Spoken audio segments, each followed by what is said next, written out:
So guys, ito lang muna yung pagkain namin, pancit canton. Di ba masarap? Di ba guys?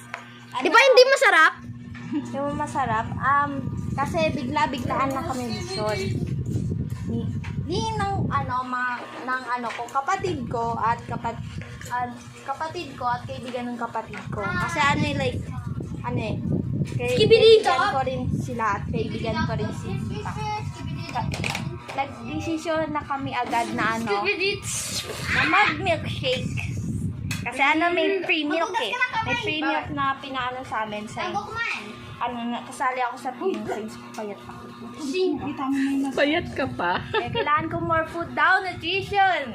Yun daw yung sabi ng pag magpe-feeding, kapag kasali kayo sa feeding, kapag payat kayo. Kaya ayan lang muna yung pagkain namin. Uy, masarap na yan. Sarap yan.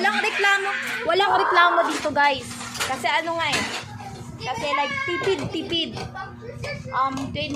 Malapit ng 2025, bilis ng panahon, no? Kaya kailangan mabilis mag-change daw galing nyo. Hindi nag-follow kasi pangit yung content namin, tas halo-halo lang. No! Mag-follow kayo. Maganda yung content namin. Basta magtiwala kayo sa akin. Ganda yung content. Diba? Nandiyan ako palagi. Bye-bye, guys.